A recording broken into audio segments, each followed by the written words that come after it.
Gente, estou muito feliz de estar aqui. Tem parte da minha família aqui também. Eu e a Bru, a gente está aqui já há uma semana. Semana passada a Bru pregou aqui. Foi semana retrasada. Teve o Good Village esse final de semana. Quem estava aqui com a gente no intensivo? Bastante gente. Quem veio de manhã e veio agora também? Não tá. Então a gente vai falar a mesma coisa. Amém? A segunda coisa que eu queria falar é também sobre o momento de danças. O Henrique falou aqui, mas eu não sei se vocês conseguiram ouvir, mas eu tive a oportunidade de estar numa reunião com judeus messiânicos. Foi lá em Londres. Na verdade, me convidaram para estar numa reunião. Eu não sabia que era de judeus messiânicos. Quando eu cheguei lá, tinha um tanto de judeu messiânico. Você estava comigo? Não, né? Era o PJ. Então, e o Jeff. E aí a gente estava lá, de repente, todos esses senhores de 60, 70 anos, com os quipazinhos, as esposas, eles começaram a sair do meio da igreja assim, tipo fazendo, sabe, festa junina? E enquanto o cantor, que também era judeu, ele era tipo americano, judeu, americano israelita, e ele começou a cantar sobre Yahweh, Yahweh, Yahweh. E então eles deram as mãozinhas e começaram a dançar e celebrar.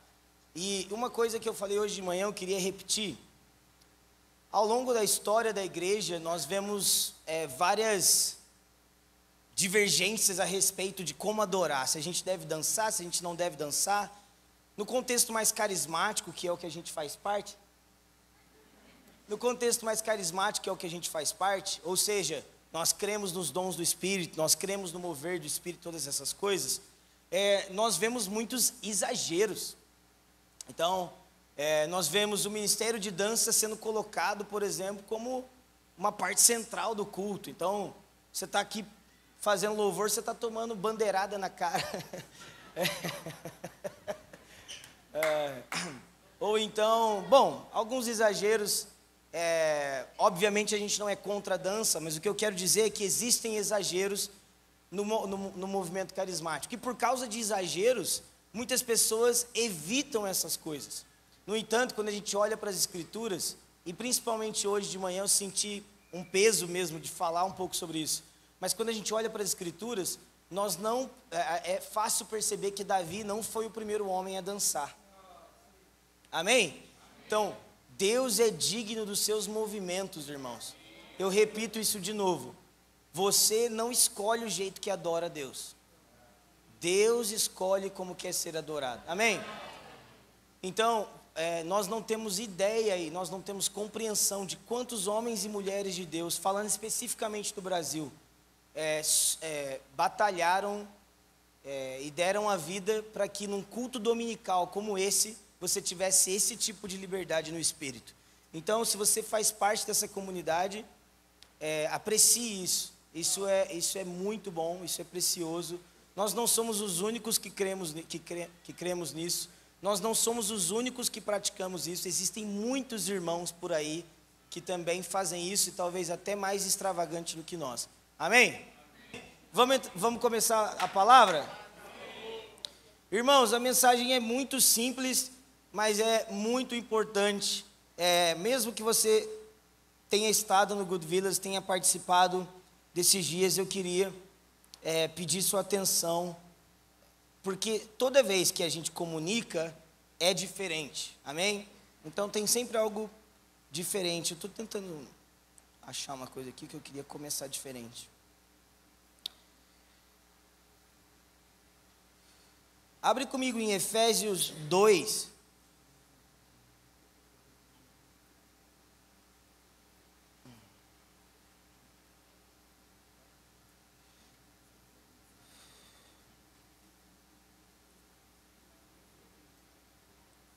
Isso, Efésios 2, versículo 19 ao 22.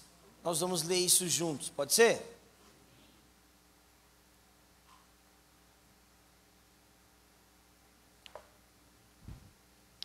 (19 a 22). Quando acabar, você para aí, que eu não lembro de cabeça, eu vou lendo. Amém. Assim, vocês não são mais estrangeiros e peregrinos, mas concidadãos dos santos e membros da família de Deus, edificados sobre o fundamento dos apóstolos e profetas, sendo ele mesmo, Cristo Jesus, a pedra angular. Nele, todo o edifício bem ajustado cresce para ser um santuário dedicado ao Senhor. Nele também vocês estão sendo edificados junto com outros para serem morada de Deus no Espírito. Amém? Então, basicamente, o apóstolo Paulo em Efésios, ele, desde Efésios 1, começa a apresentar a boa notícia da salvação em Cristo. Então, ele começa a dizer que agora mesmo nós estamos experimentando de bênçãos e de bem-aventuranças. E ele diz em Efésios 1, inclusive, que nós estamos assentados com Cristo em lugares celestiais, experimentando dessa nova natureza, sendo abençoados pelo novo nascimento. Vocês estão comigo? E então, ali no meio de Efésios 1 e no começo de Efésios 2, ele já começa a apresentar o valor da igreja.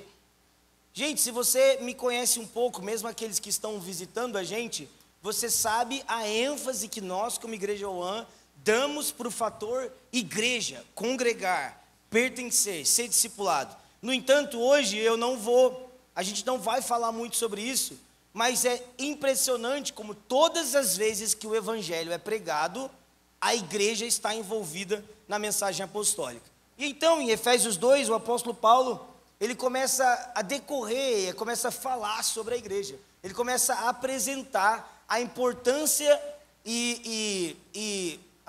o poder da igreja. Então, finalmente, a gente chega aqui em Efésios 2, o que, na minha opinião, é a melhor definição de igreja que nós temos nas Escrituras. Que é, a igreja é uma família sendo construída a um lugar para a habitação de Deus no Espírito. Amém? Amém? Beleza, mas o que eu quero dar enfoque nesse momento aqui, é o que o apóstolo Paulo diz, que a igreja está sendo construída sobre a pedra angular, que é Cristo.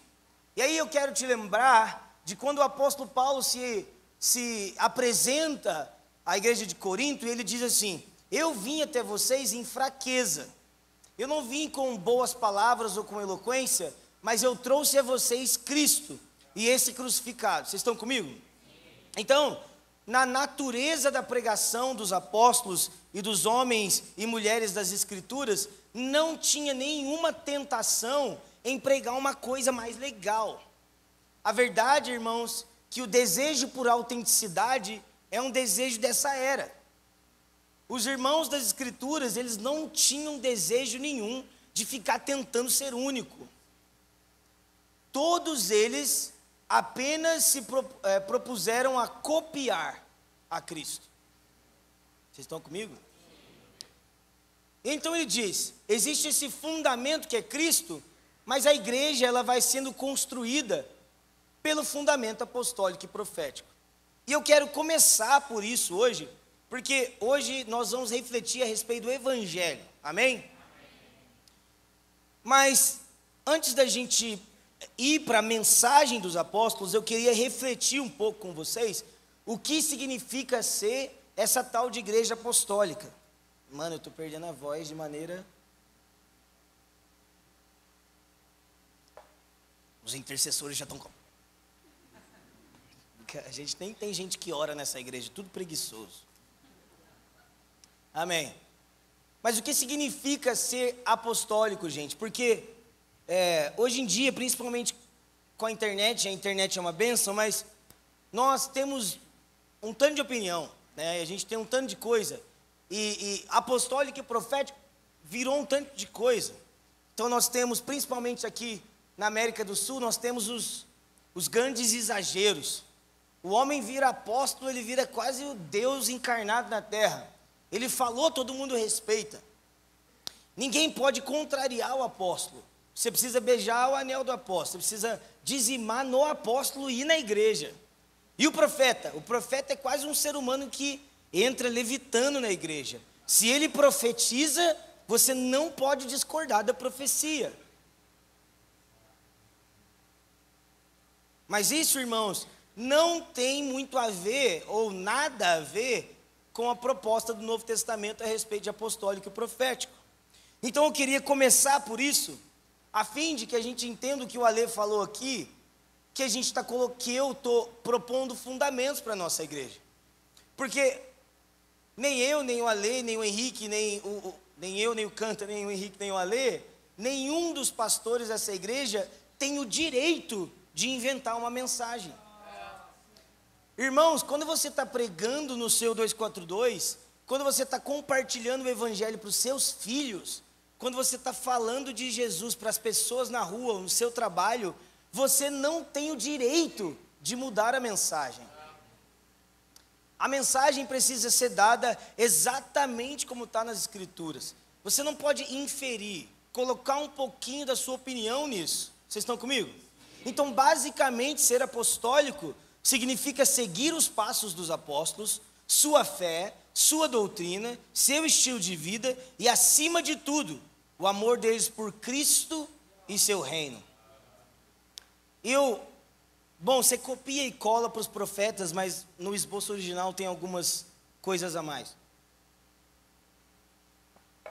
Mas especificamente, o meu ponto, que eu queria começar a mensagem um pouco diferente, talvez aqui à noite, é a paixão desses homens pela pessoa de Cristo.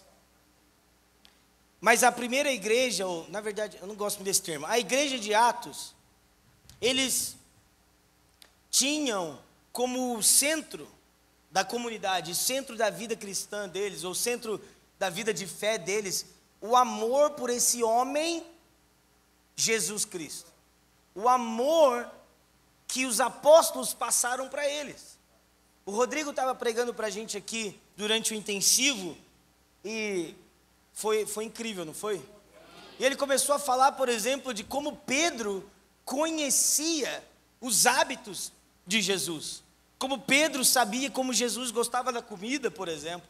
Como Pedro sabia como Jesus acordava, ou o humor de Jesus, ou, sei lá, como Jesus caminhava, se ele jogava bem futebol ou não, sei lá, estou exagerando agora.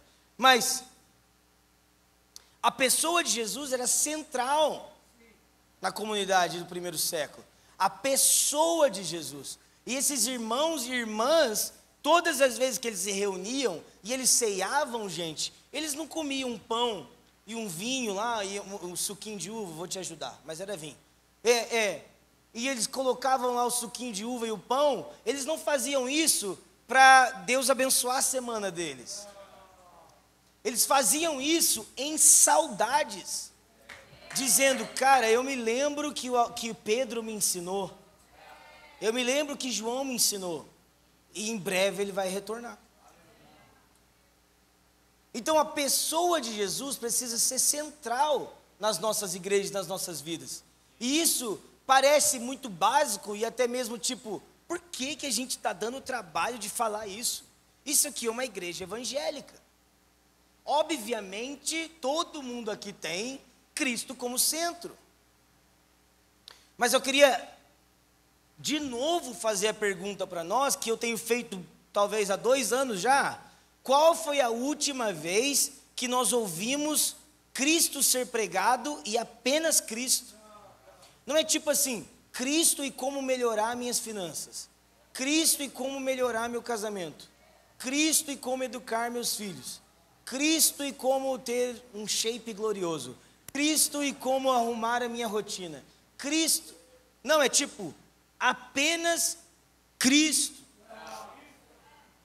A pessoa de Jesus.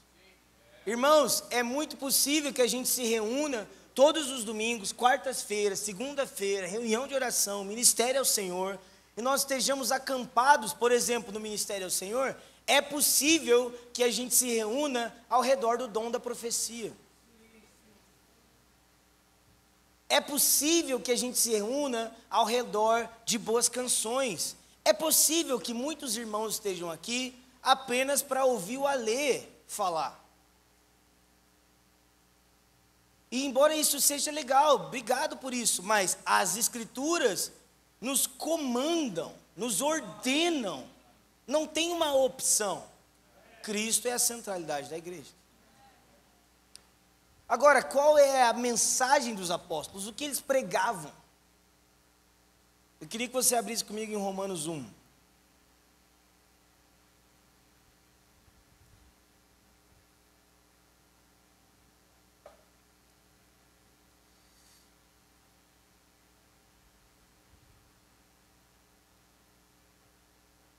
Vocês estão felizes?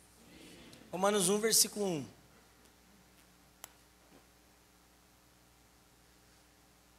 Paulo, servo de Cristo, chamado para ser apóstolo e separado para o Evangelho de Deus. A gente vai ler só isso hoje.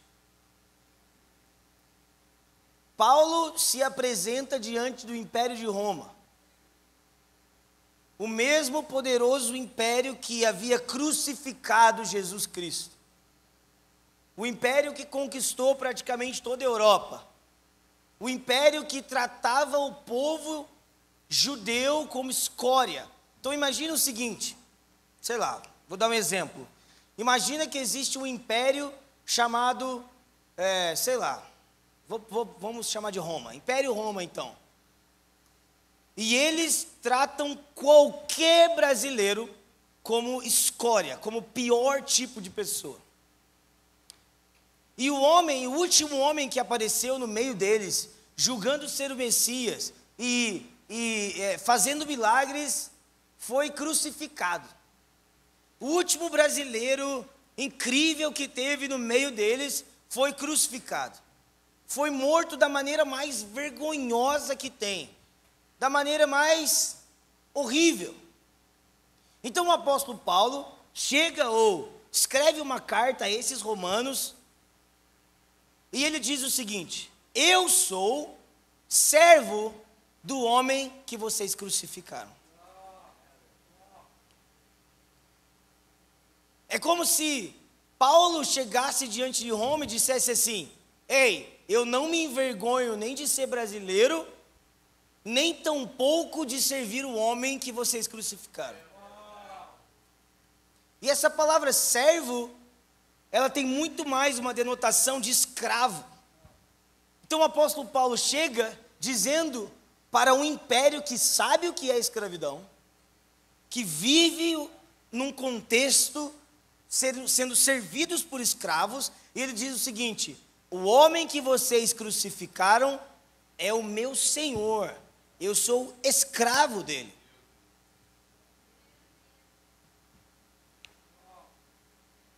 Irmãos, igreja apostólica é isso. Homens e mulheres apostólicos significam homens e mulheres que têm isso aqui como padrão.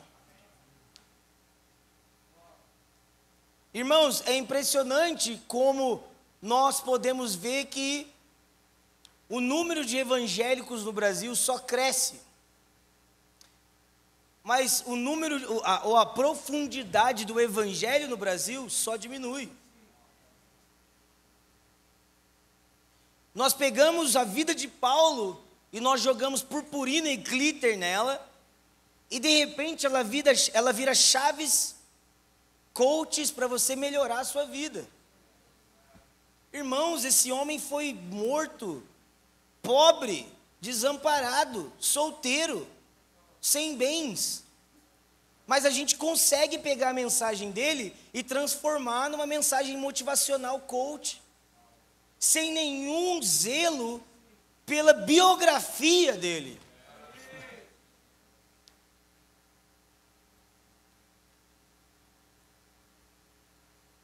Talvez esse seja um dos motivos que a gente experimenta uma vida tão sem poder, tão sem renovo, tão sem novidade de vida. Então o apóstolo Paulo diz: eu sou chamado a ser apóstolo e eu sou separado ao evangelho. Eu me permito usar o mesmo padrão que ele usou para falar de Cristo, para também falar das outras coisas. É como se Paulo estivesse falando: eu sou escravo de Cristo, escravo da igreja e escravo do evangelho. Paulo tinha uma só mensagem, vocês estão comigo ainda? Paulo tinha uma só coisa a comunicar. Ele não ficava tentando ter uma mensagem nova. Inclusive, irmãos, isso, e eu tenho falado disso já há muito tempo, a necessidade de trazer algo fresco todos os domingos, ou toda reunião caseira, é a fábrica de heresia que a gente vê hoje em dia. Se você olhar para as Escrituras, provavelmente, muito provavelmente, esses irmãos, ao viajar pregando, eles pregavam o Evangelho. Ei, Cristo morreu, ressuscitou, em breve retornará, e Ele fez isso para salvar vocês dos seus pecados. Amém? Amém. Depois ele escrevia uma carta com a doutrina da igreja, o que a igreja deveria fazer, mandava para esses irmãos, e esses irmãos começavam a congregar em cima disso. A verdade, irmãos, é que hoje em dia a gente construiu um padrão de igreja que a gente tem que pregar mais do que Paulo. A gente tem que ficar... E é por isso que a gente está enfadado, a gente está cansado. A gente vem para a igreja e fala assim, o que vai ser hoje?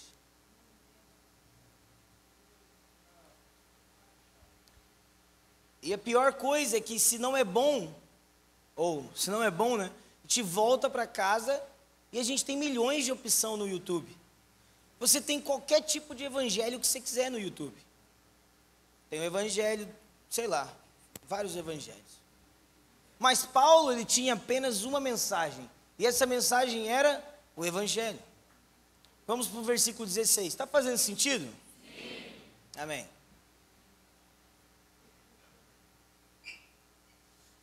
Eu não me envergonho do evangelho, porque é poder de Deus para a salvação de todo aquele que crê, primeiro de judeu, também do grego. Vamos parar por aqui. O apóstolo Paulo chega à poderosa Roma e diz, eu tenho uma mensagem para vocês, o evangelho. Eu tenho uma mensagem e eu não me envergonho dela. E o nome dessa mensagem é o evangelho, a boa notícia. E eu peço perdão aos irmãos que me ouviram pregar esse final de semana, porque vocês vão ouvir de novo a mesma coisa. Mas a pergunta é, quantos de nós nessa sala aqui sabem o que é o evangelho?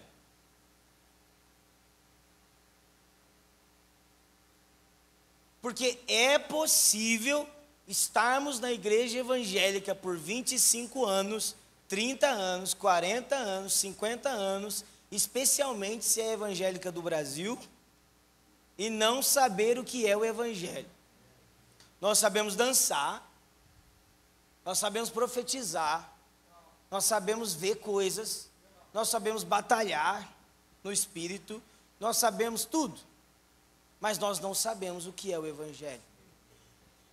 Quando nos mandam as pesquisas, se você é católico ou evangélico, você coloca evangelho.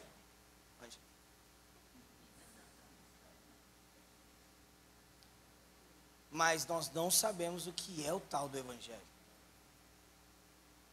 E por mais que pareça uma pergunta boba, ela é vital, ela é central. E por mais que pareça uma resposta simples, não é. Não é tão fácil definir o evangelho. Mas isso é conversa que a gente vai fazer na nossa série. Amém? Que mensagem é essa que fazia o apóstolo Paulo se resumir apenas nela? Que mensagem é essa que fazia o homem muito mais capaz do que todos nós se resumir apenas nessa mensagem? Quando o apóstolo Paulo diz que ele não se envergonha, ele está mostrando a sua confiança e paixão nessa mensagem. Ele está como se ele estivesse dizendo, eu amo essa mensagem e para mim não existe outra coisa que precisa ser comunicada. Eu não me envergonho do evangelho. Versículo 17. Porque a justiça de Deus se revela no evangelho, de fé em fé, como está escrito, o justo viverá pela fé. Irmãos, foi esse versículo aqui que explodiu a reforma. Foi esse versículo aqui que fez você ter uma Bíblia na mão. Foi esse versículo aqui que inspirou os irmãos reformadores a dizer: peraí, eu não preciso pagar indulgência à igreja para ser salvo. Peraí, eu não preciso orar muito para ser salvo. Opa, espera, calma. Você está querendo dizer que eu não preciso ser perfeito para que Deus me salve? Sim, foi esse versículo aqui que fez você ter uma Bíblia na mão.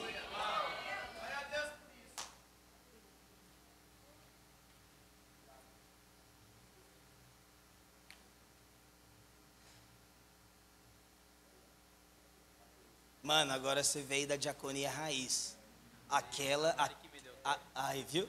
Gente, a Mari que falou. Vocês lembram? Vocês lembram o que eu falei, né? Uma parte foi ordenado à bateria e a outra ao ministério. Cara, eu virei pregador pentecostal agora. Yeah! Peraí, que eu tenho meu paninho. Cara, vocês não têm noção o quanto de calor eu estou sentindo. Aí você fala assim, tenho sim. Não, você não tem noção. O quanto é quente aqui em cima. Amém? O apóstolo Paulo disse, o evangelho é poder de Deus para a salvação. Fala comigo, o evangelho é poder de Deus para a salvação. Só existe um nome, irmãos, nos céus e na terra, pelo qual você pode ser salvo. E esse nome é Jesus Cristo. O apóstolo Paulo chega diante de Roma. Vai dar errado. Tenha paciência. Amém? Ale, fala para eles terem paciência comigo. Certo, quero aguinha.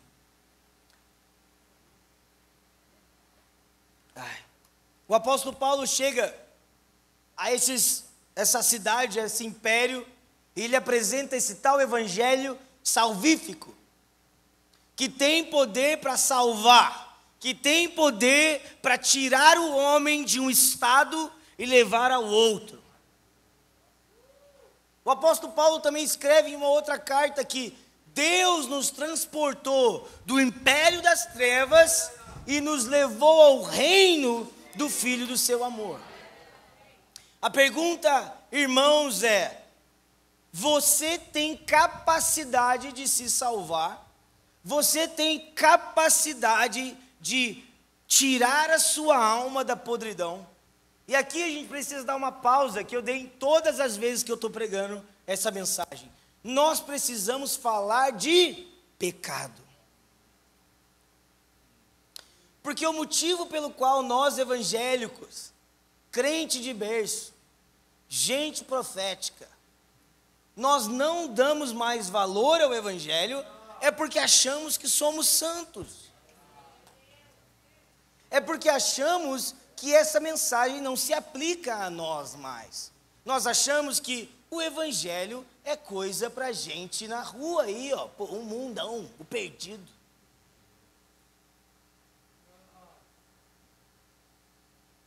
Irmãos, talvez você não tenha, ou eu não tenhamos, a gente não tenha consciência da gravidade e da profundidade do pecado.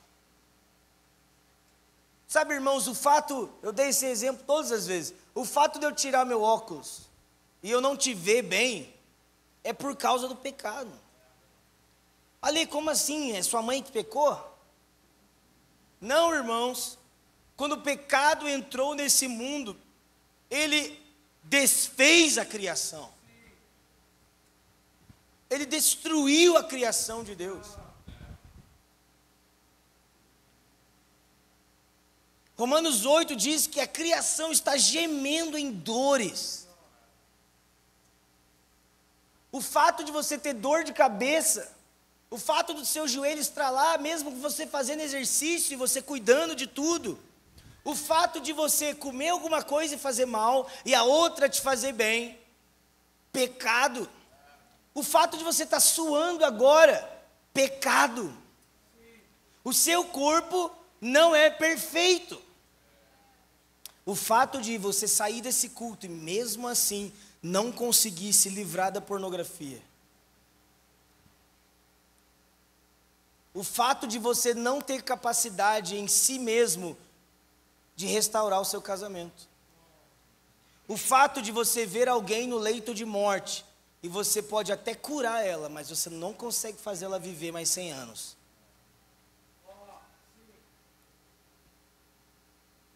O fato de você pegar muito sol e a sua pele arder. O fato de você viver uma vida inteira cristã, piedosa, cheia de altos e baixos. Pecado. Mas a maior prova da gravidade do pecado é Deus, vocês estão comigo, gente? Sim. Deus só viu uma opção para resolver o pecado. Matar o seu filho.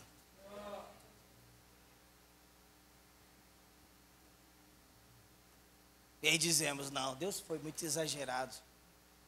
Deus, gente, nós temos a audácia hoje em dia, mesmo que a gente não perceba, mas nós temos a audácia de achar que o plano de Deus não é tão bom.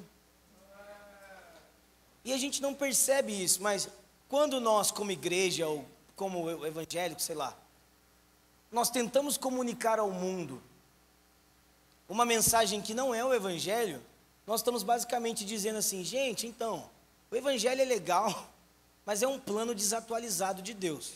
O que você precisa é de 4 banhos gelados por dia.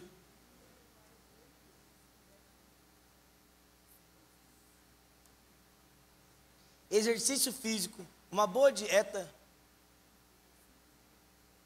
meditação, terapia uma vez na semana, e aí você faz o devocional da mulher ungida.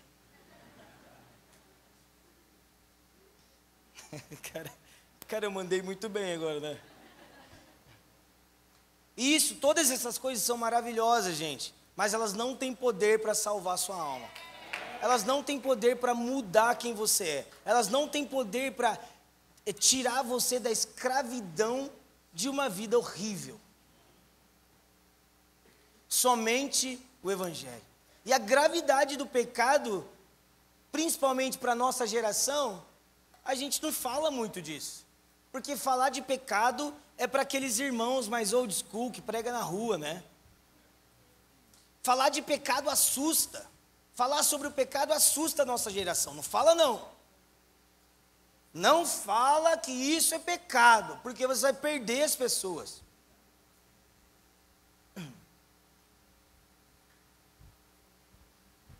Vocês estão comigo? O evangelho é poder de Deus para a salvação. O evangelho não é qualquer mensagem, irmãos. O evangelho não é qualquer coisinha. E já já eu quero definir com vocês o que é o evangelho, mas por enquanto vamos deixar no ar aqui. Nós fomos salvos pelo sacrifício de Jesus na cruz. Não existe nada que você possa fazer para merecer Deus. Não existe nada que você possa fazer para que Deus te ame mais. Não existe nada que você possa fazer para Deus dizer, ufa, graças a mim mesmo eu salvei ele, porque ele está me recompensando. Deus é completamente satisfeito, completamente perfeito, completo. Não existe nada que Deus tenha falta. Não existe nada que Deus não tenha. Portanto, não existe nada que você possa fazer para retribuir a Deus pela salvação. E isso é extremamente ofensivo. É ofensivo a ponto da gente pensar, não, eu não sei se eu concordo com isso. Eu acho sim que a gente tem que pagar Deus. A pergunta é, irmãos, você pode até melhorar, tipo, você tinha uma vida ruim, aí você melhorou um pouquinho ela. Mas a pergunta central que o Evangelho nos faz, vocês estão aqui? A pergunta central que o Evangelho nos faz é: você consegue se apresentar diante de Deus se sentindo justo sem o Evangelho? Porque a grande coisa, irmãos, que o Evangelho veio solucionar não é: Alê, agora você vai enxergar bem, tá bom? Não é: Alê, agora o seu relacionamento com a Tiane vai ser perfeito. Não é: Alê, agora você vai virar mineiro, porque Campo Grande não rola. Não é Deus melhorando a sua vida. A grande questão, irmãos, é que nós éramos inimigos de Deus. A grande questão é que nós estávamos ausentes da comunhão de Deus. A grande questão aqui, irmãos, é que Deus odeia o pecado.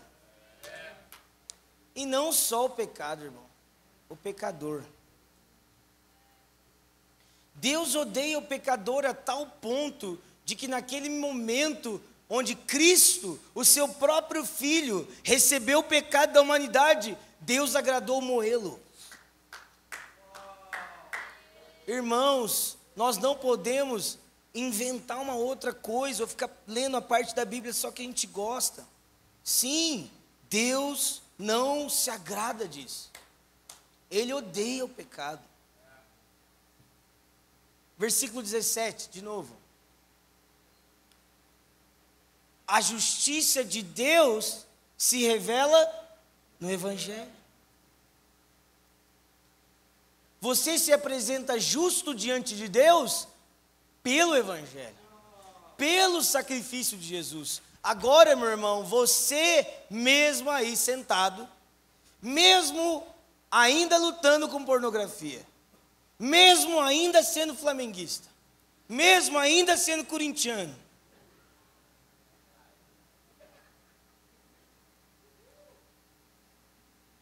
mesmo ainda tendo humor, tipo, cada hora você está de um jeito, você acorda bem, fica demoniado do nada, fica bem de novo. Você e eu podemos nos achegar diante de Deus e Deus vai dizer: sim, é justo, você pode ficar aqui. Sabe, irmão, você pode passar a sua vida inteira, olha, isso é forte, hein? Isso é forte, hein? Você pode passar a sua vida inteira, por exemplo, não honrando Deus com as suas finanças, sei lá, que é pecado, tá? É outra coisa que a gente tem medo de falar. Mas você pode passar a sua vida inteira fazendo isso, e a sua vida inteira experimentando da presença de Deus. Por causa do Evangelho. Sabe, você pode... Quantos irmãos, pastores, homens de Deus, padres, homens de Deus da história da igreja, que não cuidaram da saúde? E eles passaram a vida inteira pregando, experimentando da presença de Deus, experimentando da salvação, e eles estão agora mesmo com o Pai. Eu falei isso hoje de manhã. A hipergraça, irmãos, é mais perigosa do que parece. Ela não é tão fácil de refutar quanto alguns acham. É porque a hipergraça que a gente vê no Brasil é rasa. Mas ao longo dos anos, a hipergraça foi, sim, um grande problema na igreja. Porque a graça, irmãos, ela é extravagante. Ela é assustadora. Irmãos, agora mesmo você está lutando na sua mente com pensamentos pecaminosos. Em todo momento a sua mente está bloqueando pensamentos. Em todo momento você diz: eu queria fazer isso, não vou. Já passou na sua cabeça umas 10 vezes a ir embora do culto. Ai, que preguiça, está calor, ai, não aguento mais, essa mensagem está chata. E mesmo assim, você é justo diante de Deus.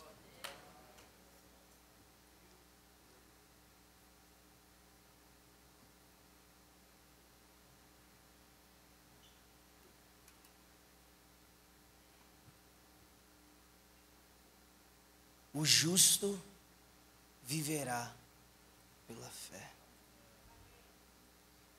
Irmãos, o Evangelho é a maneira como Deus lida com o pecado e o pecador.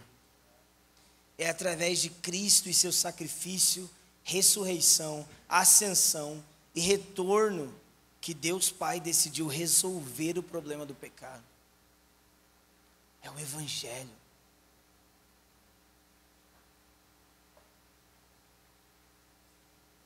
Quem aqui, né? Quem da nossa igreja aqui você discipula alguém? Levanta a mão.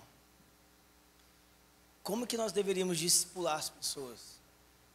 Pelo Evangelho, irmãos.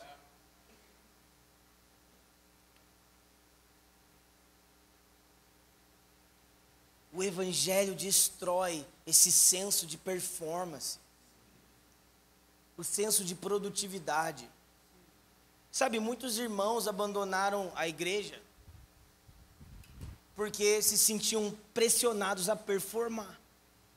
Eu preciso parecer evangélico, eu não posso só servir a Deus, eu tenho que parecer, eu tenho que performar, eu tenho que gerar resultado, eu tenho que, fazer coisas incríveis para que Deus me aceite e a igreja também. Vocês estão comigo, gente? O Evangelho é a cura disso. O Evangelho é a cura desse anseio por performar. Irmãos, deixa eu te falar uma coisa que a gente falou isso várias vezes. Gente, basicamente o que eu estou falando aqui, eu estou entregando a mensagem que a gente recebeu de Deus no nosso retiro, tá? É isso, a gente falou sobre isso na Páscoa. Mas você está com uma cara de que está ruim. Mas, estão comigo ainda? Sim. Essa igreja aqui não depende da performance dos pastores. O que eu quero dizer com isso? Essa igreja não depende se a pregação é boa. Ela precisa depender do Evangelho. Uma igreja não pode depender do louvor ser bom. A igreja precisa depender do Evangelho. Vamos falar de avivamento rapidinho? Vamos? Todos os avivamentos começaram como? Com oração? Não. Com missões? Não. Com adoração? Não. Todos os avivamentos da história começaram com um profundo reconhecimento do pecado, convencimento pelo Espírito de que eles precisam ser salvos pela graça. Em outras palavras, esses irmãos foram inundados pela alegria da salvação através do Evangelho. Os movimentos missionários mais explosivos da terra eram de pessoas convictas que foram salvas pela graça. Eles explodiam em amor, em gratidão. O Evangelho produz avivamento e não oração. Vamos lá, gente.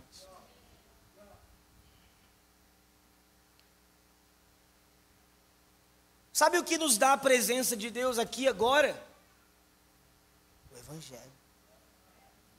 A presença de Deus que você experimenta agora mesmo nessa igreja, ou durante o culto, ou durante as reuniões, não é mérito de nenhum pastor. Mas ali vocês pagam um preço. Não, é muito pequeno.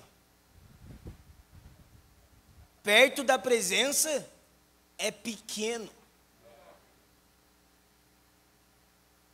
Nossa, mas deve ter muita luta, né? O Satanás, não sei o que lá. É pequeno o preço. Irmãos, vocês estão comigo ainda? A primeira gota da presença que cai num culto é mérito do Evangelho. Não é mérito de nenhum homem, de nenhum pastor, de nenhum pregador. Homens, pastores, bandas podem ser usados por Deus, mas em primeiro lugar é o sacrifício de Jesus que te dá acesso à presença. Eu quero te lembrar hoje, irmãos, que você não precisa tentar ser amado por Deus. Você já é. Sabe, você quer mudar a sua vida? Ali eu recebi um chamado para a África, ou para a Europa. Vem para a Europa. Como é que eu faço? Para de tentar. Primeira coisa, descansa no Evangelho. Qual é o primeiro passo prático na sua vida? Para de tentar. Gente, o Evangelho, em sua essência, e talvez alguns irmãos discordem de mim, e eles estão no direito deles, e eu estou no meu de discordar deles. Mas o Evangelho, em sua essência, é completamente oposto a essa parada de produtividade coach. Isso pode te ajudar na sua empresa, isso pode te ajudar na sua vida fitness, mas isso não tem poder de te ajudar na sua alma, na transformação do seu homem interior. Porque o Evangelho chega para você e te dá de graça o acesso a Deus. Então, o filho de Deus, em primeiro lugar, o primeiro passo prático de um filho de Deus é parar de tentar.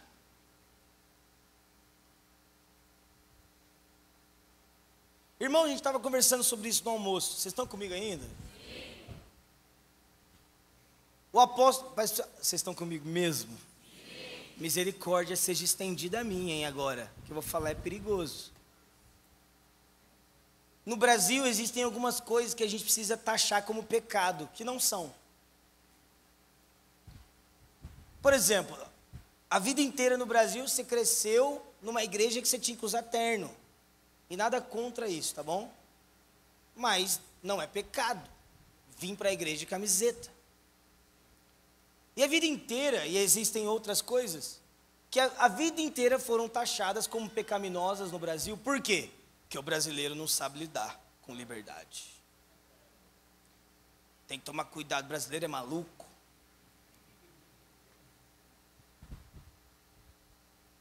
Mas pensa em Roma.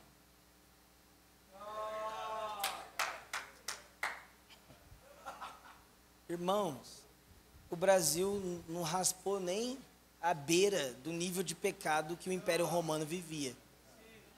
Eles eram politeístas, ou seja, eles tinham vários deuses. Qualquer tipo de relação sexual era permitida. Eles escravizavam pessoas, matavam por nada, possuíam nações, destruíam famílias inteiras.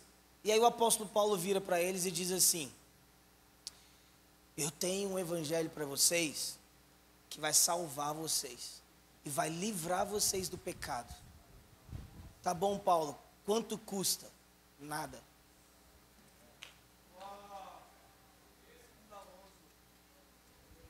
Nada. Custa nada.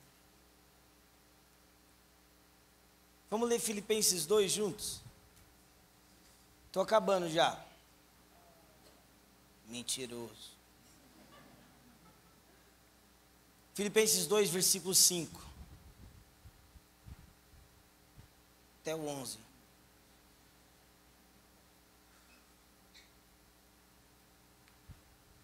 Tenho em vós o mesmo modo de pensar de Cristo Jesus. Eu prefiro tende em vós o mesmo sentimento. Mas amém. Que mesmo existindo na forma de Deus, não considerou ser igual a Deus, algo que deveria ser retido a qualquer custo. Pelo contrário, ele se esvaziou, assumindo a forma de servo, e tornando-se semelhante aos seres humanos, e reconhecido em figura humana. Ele se humilhou, tornando-se obediente até a morte, e morte de cruz. Por isso também Deus o exaltou sobremaneira, e lhe deu o nome que está acima de todo nome,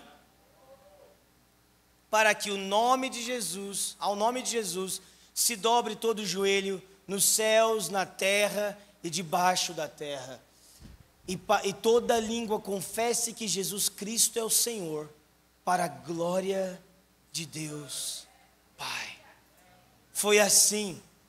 Foi assim que Deus decidiu restaurar todas as coisas.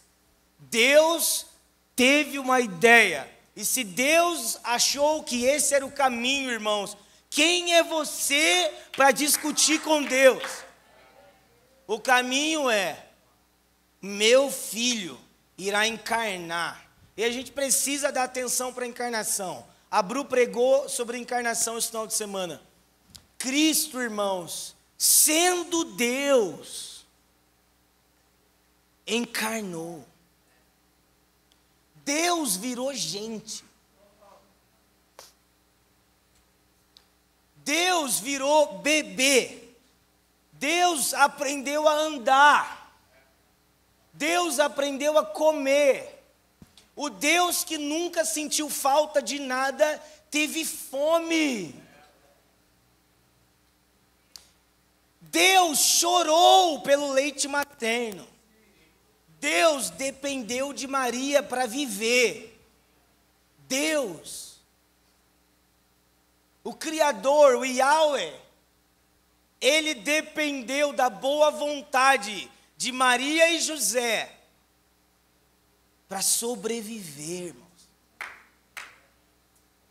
Ele encarnou, mas não só encarnou, Ele foi crucificado. E por causa disso, o Pai o exaltou sobremaneira. E porque Jesus morreu numa cruz e ressuscitou, Ele é digno, fala comigo, digno de reinar sobre a terra. Ele retornará, irmãos, e todo joelho se dobrará. Vamos ler comigo Hebreus 10.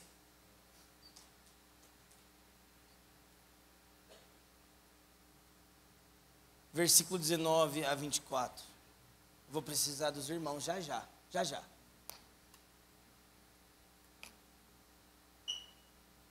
Estão comigo ainda? Sim. Está acabando, tá bom? Portanto, meus irmãos, tendo ousadia para entrar no santuário, pelo sangue de Jesus. Fala comigo, pelo sangue de Jesus. Pelo novo e vivo caminho que Ele nos abriu por meio do véu, isto é, a sua carne. E tendo um grande sacerdote sobre a casa de Deus, aproximemo-nos com um coração sincero, em plena certeza de fé, tendo o coração purificado de má consciência e o corpo lavado com água pura. Guardemos firme a confissão da esperança, sem vacilar, pois quem fez a promessa é fiel. Cuidemos também de nos animar uns aos outros no amor e na prática de boas obras. Não deixemos de nos congregar, como é costume de alguns. Pelo contrário, façamos admoestações, ainda mais agora que vocês veem que o dia se aproxima. Amém? Queria chamar o Ale e o Henrique aqui, para a gente ensinar uma coisa.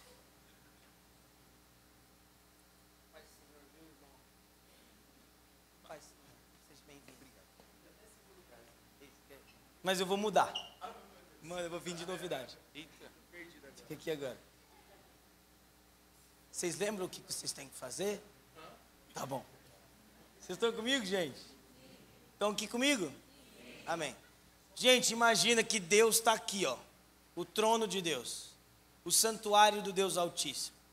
Então, como era no tabernáculo de Moisés, Deus, a sua presença descia sobre a arca da aliança, e existia um véu separando a arca da aliança, aí tinha o santo lugar, e depois tinha o átrio. Então, o sumo sacerdote poderia entrar na presença de Deus, oferecendo sacrifícios e cumprindo toda a liturgia, e então ele chegava diante do altar da presença de Deus. Estão comigo?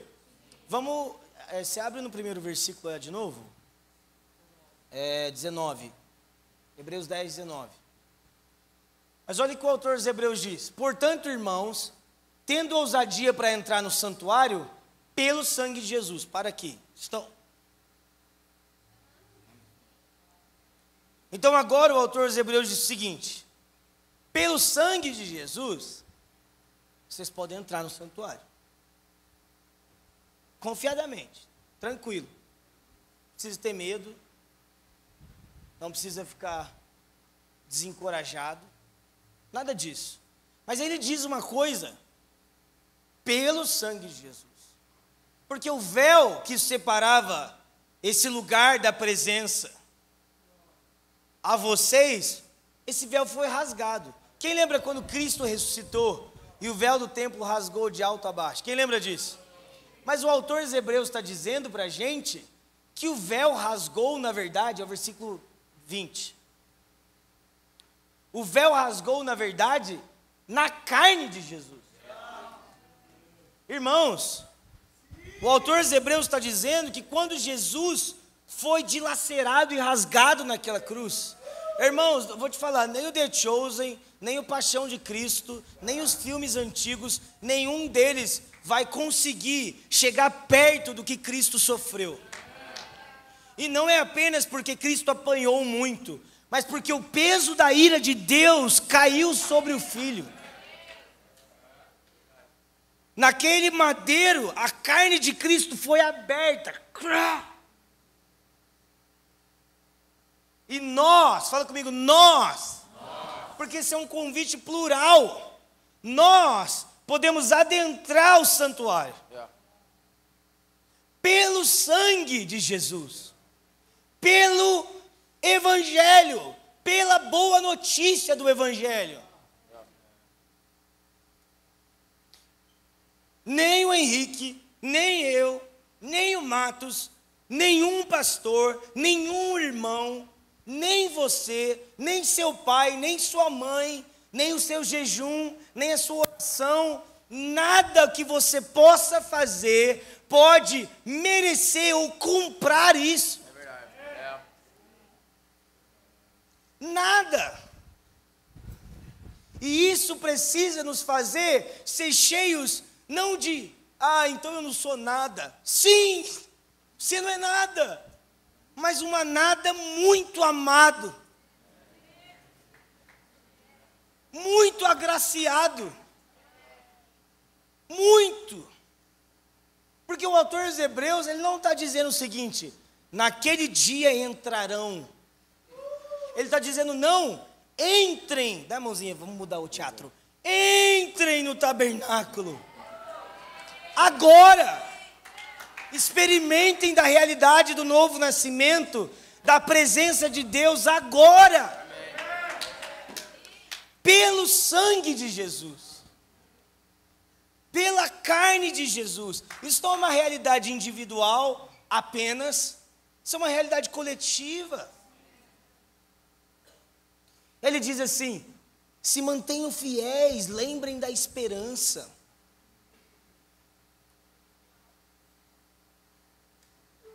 Lembrem da esperança daquele dia, com D maiúsculo. Esse dia é o retorno de Jesus. Ou seja, enquanto nós estamos no santuário de Deus, que é a sua presença, nós estamos nos lembrando que Ele consumará a sua vontade naquele dia. Ele resolverá de uma vez por todas o problema do pecado. Meu Deus.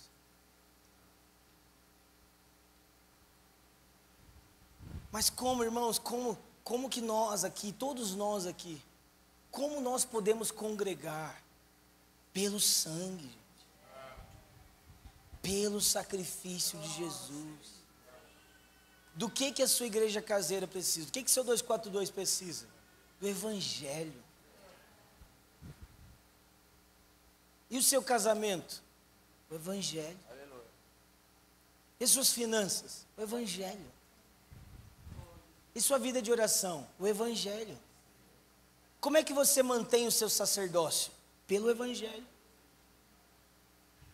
Como é que você mantém uma vida de devoção a Deus? Pelo Evangelho. Como você jejua? Pelo Evangelho. Como adoramos? Pelo Evangelho. Como congregamos? Pelo Evangelho. O autor dos Hebreus está dizendo, não deixem de congregar, certo? Mas ele fala isso depois de passem pela carne e pelo sangue de Jesus.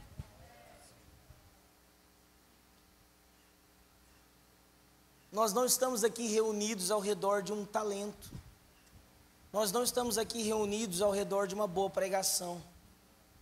Nós estamos aqui porque Jesus morreu e ressuscitou, ascendeu aos céus, se apresenta à direita do Pai e em breve voltará. Cara, vocês foram essenciais. Beleza. Mano, vocês se entregaram realmente nessa vez.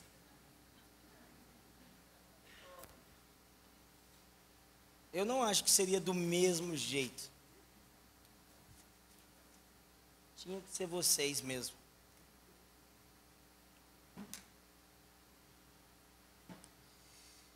Amém?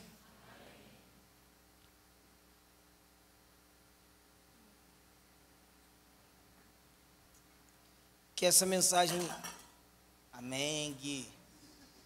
Amém. Hoje é seu dia de lembrar do Evangelho. Lembra do Evangelho, Gui? Essa mensagem tão simples, irmãos, precisa limpar o nosso coração. Limpar o nosso coração da meritocracia, de ser, eu preciso ser bom todo o tempo, eu preciso fazer coisas incríveis.